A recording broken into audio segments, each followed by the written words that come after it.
अस्सलाम वालेकुम स्टूडेंट्स, मैं हूं आपका मैथ टीचर मतलूब अहमद। हमने मैथमेटिक्स की लेक्चर सीरीज का आगाज किया हुआ है इंटर पार्ट 1 एफएससी।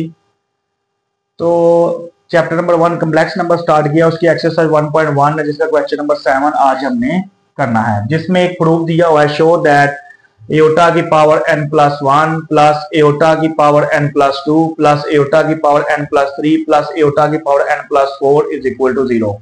हमने ये प्रूव करना है कि ये इस साइड का जो आंसर है वो इस साइड के बराबर आएगा, मतलब इसका आंसर उसका आंसर बराबर, लेफ्ट हैंड साइड का आंसर राइट हैंड साइड का आंसर बराबर करना है।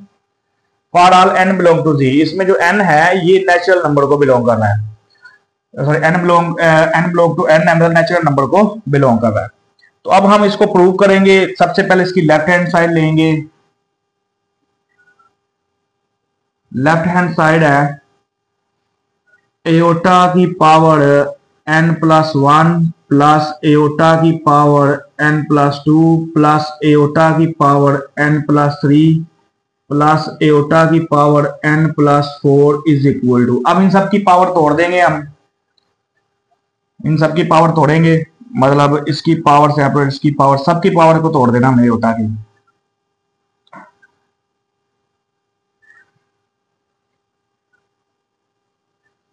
अच्छा, इसके बाद हम इसकी पावर को तोड़ देंगे। एओटा की पावर n मल्टीप्लाई एओटा की पावर 1 प्लस एओटा की पावर n मल्टीप्लाई एओटा की पावर 2 प्लस एओटा की पावर n मल्टीप्लाई एओटा की पावर 3 प्लस एओटा की पावर 4 मल्टीप्लाई एओटा की पावर n मल्टीप्लाई एओटा की पावर 4 आ जाएगा।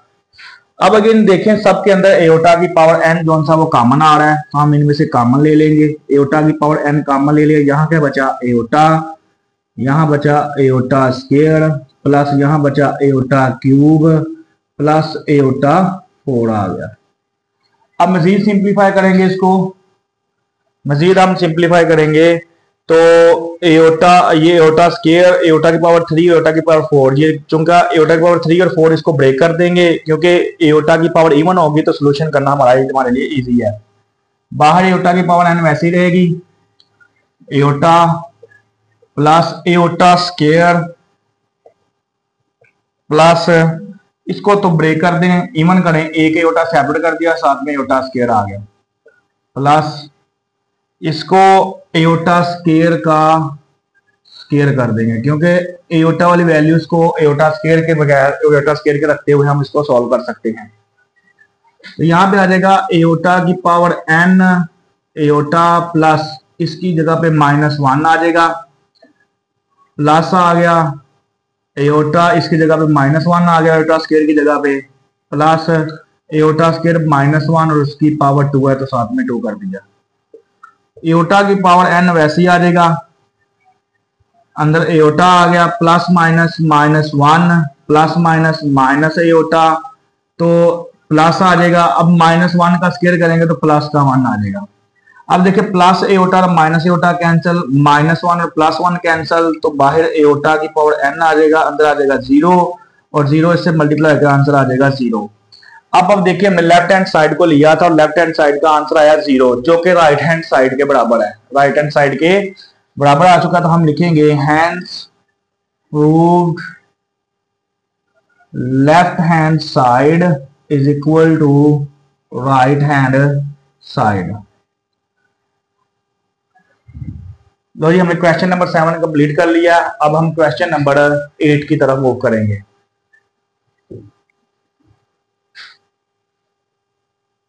चलिए स्टूडेंट्स, अब हम क्वेश्चन नंबर 7 की तरफ चलते हैं, जिसमें कहते हैं find least positive value. Least positive value निकालनी है n इफ 1 प्लस एओटा और 1 माइनस एओटा होल की power 2n is equal to 1। अगर ये इसके बराबर है तो बताएं n किसके बराबर आएगा। तो ये सबसे छोटा नंबर निकालना है हमने कि n मिनिमम, कम से कम कौन सा नंबर है जिसको यहां पुट करने से इस पूरे का आंसर 1 बन जाता है। तो अब हम चलते हैं, इसको सिंप्लीफिकेशन करने के बाद इसकी n की वैल्यू फाइंड करते हैं। तो ये है सोल्यूशन में कि 1 plus iota over 1 minus iota की power 2n is equal to 1। इसको रैशनलाइज कर देंगे अंदर, यानी कि अब सारा काम, अब देखिए, दो जो कम्प्लेक्स नंबर है वो डिवाइड हो रहे हैं, बटे के नीचे एयोटा आ रहा है, तो एयोटा को बटे से खत्म करेंगे पहले, उसके बाद सिंप्लीफिकेशन मोड करेंगे, आगे आगे लेके चलेंगे। तो पहला मेरा सारा फोकस इस पे है कि मैंने नीचे से एयोटा को खत्म करना है।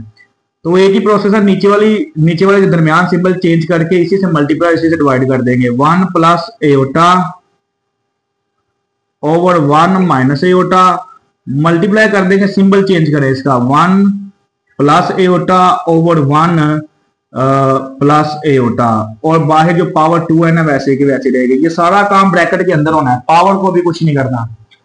ऊपर वाली वैल्यू से मल्टीप्लाई होगी तो आ जाएगा 1 प्लस एयोटा, ये सेम टू सेम है तो 1 प्लस एयोटा का स्क्वायर बन जाएगा, और नीचे आ जाएगा 1 माइनस एयोटा, नीचे आ जाएगा देखिए ए माइनस बी और ए प्लस बी, ए माइनस बी और ए प्लस बी।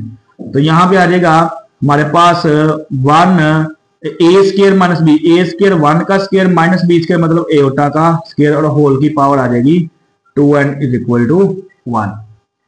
इसके बाद हम लेके चलेंगे कि मोर सिंप्लीफाई करेंगे, इसका स्क्वायर ओपन कर देंगे और नीचे वाले को भी ओपन करेंगे। इसका स्क्वायर ओपन करें तो यह आता है 1 का ए स्क्वायर प्लस एयोटा का स्क्वायर प्लस 2 ए बी मतलब 1 और साथ में एयोटा आ जाएगा, डिवाइडेड बाय 1 का स्क्वायर 1 ही माइनस एयोटा स्क्वायर आ जाएगा, और होल की power 2n is equal to 1। अब 1 का स्क्वायर 1 होता है, एयोटा स्क्वायर होता है -1 के, plus 2 iota plus 2 iota divided by 1 minus iota square is equal to 1, और पूरे की पावर आ जाएगी 2n। अब इसको ओपन करेंगे, 1 plus minus -1 plus 2 iota divided by 1 minus, अच्छा यहाँ पे एयोटा स्क्वायर की कीमत हम पुट कर देते हैं -1, तो माइनस माइनस प्लस का 1 हो जाएगा, होल की power 2n is equal to 1। अब प्लस 1 और -1 कैंसिल हो गए, ऊपर आ गया हमारे पास 2 एयोटा, सॉरी ये एयोटा आना था, यह आ जाएगा 2 iota divided by 1 plus 1 2, whole की पावर आ जाएगी 2n इज इक्वल टू 1। इसके बाद हम ये देखें 2 से कैंसिल होगा, तो एयोटा की पावर कितनी आ गई है, एयोटा की पावर आ गई है 2n इज इक्वल टू 1। अब आप देखिए कि मैंने जो पावर होती है, अगर वेरिएबल जिसको निकालना वो पावर में है, तो हम वो वाला प्रोसेस इस्तेमाल करते हैं कि जहां पे बेस सेम हो, दरमियान में बराबर हो, तो पावर बराबर हो जाती हैं। तो मैं बेस सेम करने लगा हूं, मतलब एयोटा की पावर 2 है ना, तो यहां पर भी एयोटा की पावर कुछ ना कुछ लेके आऊंगा। अब देखिए एयोटा की पावर क्या रखे कि 1 नहीं आता है, तो एयोटा की पावर अगर मैं 0 करूंगा तो किसी की पावर भी 0 हो तो 1 आ जाता है, तो यहां पे एयोटा की पावर मैं 0 कर दूंगा ताकि बेस इनकी क्या हो जाए, सेम हो जाए। एयोटा की पावर 0 और यहाँ पे एयोटा की पावर कितनी आ जाएगी, 2n आ जाएगी। अब आप देखिए कि बेस सेम है, अगर बेस सेम हो, दरमियान में बराबर हो, तो उनकी पावरें आपस में इक्वल हो जाती हैं, पावरें आपस में इक्वल हो जाती है। दिया जाएगा 2n इज इक्वल टू 0। अब 2 मल्टीप्लाई हो रहा है उधर जाके डिवाइड हो जाएगा n, तो n इज इक्वल टू किसके बराबर आ गया, 0। अब ये n की वैल्यू निकालनी थी, n ये वो लीस्ट पॉजिटिव इंटीजर है, n ये वो लीस्ट पॉजिटिव इंटीजर है या लीस्ट पॉजिटिव वैल्यू है जो यहां पर रखने के आंसर 1 आ जाता है। देखिए अगर n की वैल्यू यहां पे 0 रखें तो सारी वैल्यू क्या जाएगी, 0, और किसी की पावर 0 हो तो वो 1 हो जाता है, मतलब बराबर आ रहा है उसके बाद आंसर। ये था हमारा क्वेश्चन नंबर 7। अब हम चलेंगे क्वेश्चन नंबर 8 की तरफ। अच्छा स्टूडेंट्स, अब हम क्वेश्चन नंबर 9 की तरफ चलते हैं। ये भी प्रूव है, शो करना है, show that the value of iota की पावर n इज एयोटा की पावर r, मतलब साबित करना है, इसको मैंने स्किप किया फिलहाल, मतलब मैंने साबित करना है कि show that the value of iota की पावर n इज एयोटा की पावर r, मतलब हमने साबित करना है कि एयोटा की पावर n जो ना, इसका आंसर आना चाहिए एयोटा की पावर r। एयोटा की पावर n का आंसर किसके बराबर आना चाहिए, एयोटा की पावर r के बराबर आना चाहिए।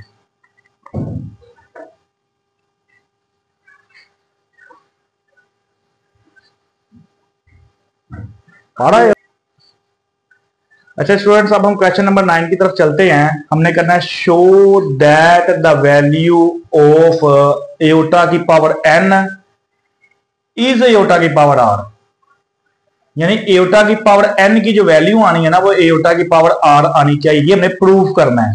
आगे मैंने इस वाले सेंटेंस को नहीं पढ़ा हुआ, इसका बाद में समझाऊंगा। पहले देखें कि हमने साबित करना है show that the value of iota की पावर n इज एयोटा की पावर r। मतलब हमने साबित करना है कि जो एयोटा की पावर n है ना, इसका जो आंसर है वो एयोटा की पावर r आना चाहिए। इस चीज को हमने क्या करना है, साबित करना है। यानी ये हमारा प्रूव है कि एयोटा की पावर n का आंसर r के बराबर आना चाहिए। अब पढ़ते हैं दूसरी कंडीशन को। Show that the value of iota की power n for n belong to z।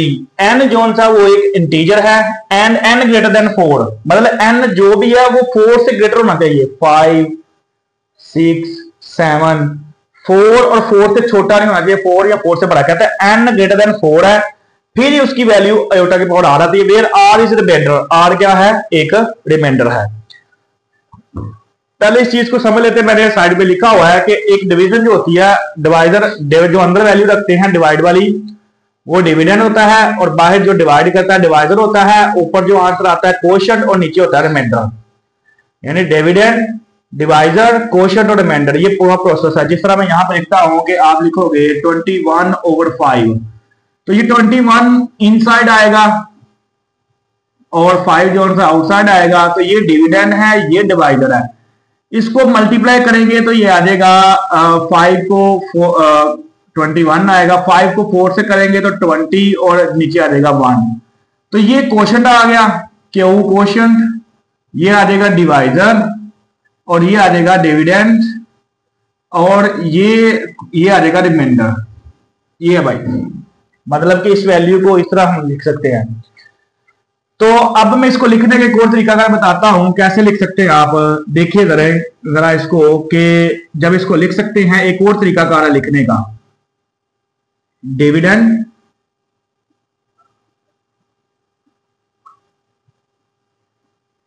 Is equal to divisor multiply quotient, divisor multiply quotient, divisor और कोशेंट आ जाएंगे, प्लस रिमाइंडर, प्लस रिमाइंडर। इस तरह हम इसको लिख सकते हैं। Dividend is equal to divisor, divisor multiply quotient plus remainder, यानी कि इसको हम इस तरह भी लिख सकते हैं। अच्छा स्टूडेंट्स, तो इस चीज को हम इस तरह भी लिख सकते हैं। मैं इसकी एग्जांपल बनाता हूं। यहां पे लिखता हूं मैं 21 जो ऊपर लिखा हुआ है, बाहर 4 को 5 से करेंगे तो कितना आएगा, 20 आएगा। तो रिमाइंडर में क्या बचेगा, 1। इसको लिख कैसे लिख सकते हैं, बाहर डिविडेंड कहां पे आएगा, इधर आ जाएगा, is equal to quotient multiply divisor, यानी डिवाइजर मल्टीप्लाई कोशेंट, 4 मल्टीप्लाई 5 और प्लस रिमाइंडर। अब आप देखिए इसको मल्टीप्लाई करके देखें तो दोबारा 21 आ रहा है। मतलब आप इस चीज को, ये जो चीज लिखी हुई है जेजर के अंदर, ये सारी वैल्यू इस तरह भी आप राइट कर सकते हैं। मैं इसको जर्नल, क्योंकि मैंने एग्जांपल से समझाया तो मैं इसको जर्नल तरीके से एक्सप्लेन करूंगा कि क्वेश्चन के मुताबिक वो क्या कह रहा है, हमें उस तरीके से हम इसको एक्सप्लेन करते हैं।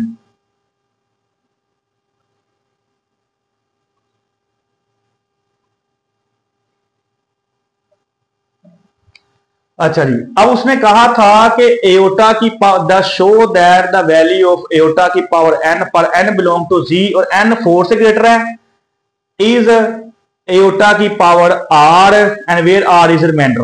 मतलब हमने n जो है ना वो अंदर रखना है डिविडेंड के तौर पर, 4 बाहर आएगा, ऊपर क्या आएगा कोशेंट और नीचे क्या आएगा रिमाइंडर। अब इसको लिख कैसे सकते हैं, क्योंकि n की जो n है वो डिविडेंड में चला जाएगा, 4 डिवाइजर में आ जाएगा और जो है ऊपर आ जाएगा कोशेंट, नीचे रिमाइंडर। अब लिख कैसे सकते हैं इसको कि इधर आ जाएगा डिविडेंड इज इक्वल टू, इसको रिमाइंडर को स्मॉल आर से रिप्रेजेंट कर देते हैं क्योंकि इसने क्वेश्चन वाले भी स्मॉल आर से किया हुआ है। तो ये आ जाएगा 4q, मतलब डिवाइजर मल्टीप्लाई कोशेंट 4q और प्लस रिमाइंडर r आ जाएगा। मतलब n को मैं इस तरह लिख सकता हूं 4q plus r, 4q plus are. तो यहां पे हम लिख लेते हैं कि लेट कर लेते हैं कि n is equal to 4q plus r है। 4q प्लस आर हमने इसकी वैल्यू फाइंड करनी है, तो इसको यहां पे लिख लेते हैं एओटा की power n is equal to, iota की पावर n की जगह उसकी वैल्यू पुट कर दे 4q प्लस आर पुट कर दिया। अब इनकी वैल्यू को सेपरेट करते हैं, अलग-अलग करते हैं, मतलब कि एओटा की पावर 4q सेपरेट कर दिया डॉट एओटा की पावर r सेपरेट कर दिया। ठीक है जी। इसके बाद एओटा की पावर 4 इनसाइड कर देंगे, एओटा की पावर 4 और बाहर आ जाएगा q और एओटा की पावर r आ जाएगा। इसके बाद लिख देंगे हम यहां पे एओटा की पावर n आ जाएगा। एओटा की power n is equal to, इसको तोड़ देंगे पावर को, एओटा स्केयर का स्केयर कर देंगे और बाहर पावर आ जाएगी q और यहां पे आ जाएगा एओटा की पावर r। एओटा स्केयर की कीमत -1 का स्केयर आ जाएगा और बाहर पावर आ जाएगी q और ये आ जाएगा एओटा की पावर r। -1 का स्केयर है तो -1 का स्केयर है तो जो इवन नंबर है पावर में, तो पावर इसको पॉजिटिव कर, पॉजिटिव 1 आ जाएगा, 1 की पावर q और एओटा की पावर r। अब 1 की पावर q है, q कोई भी नंबर हो सकता है जो कि क्वेश्चन है, क्वेश्चन में एक नंबर ही होता है, तो यहां पर जो मर्जी रखें, 1 की पावर जो मर्जी करें आंसर में 1 नहीं आता है। मतलब 1 की पावर q करेंगे तो आंसर में 1 नहीं आना है। 1 की पावर q की जगह अगर 2 हुआ फिर भी ये 1 नहीं रहना है, 3 हुआ फिर भी ये 1 नहीं रहना है, 4000 भी हुआ तो फिर भी इसने 1 रहना है, 1 लाख पावर भी हो जाएगी फिर भी इसने 1 नहीं रहना है। 1 की पावर जो मर्जी रखे उसने 1 नहीं आ जाना है और ये एओटा की पावर r आ गया। तो एओटा की पावर r इससे मल्टीप्लाई होगा तो ये आ जाएगा एओटा की पावर r और इधर क्या आ रहा है एओटा की पावर n। तो ये प्रूव हो गया कि एओटा की पावर n जो है वो बराबर है एओटा की पावर r के।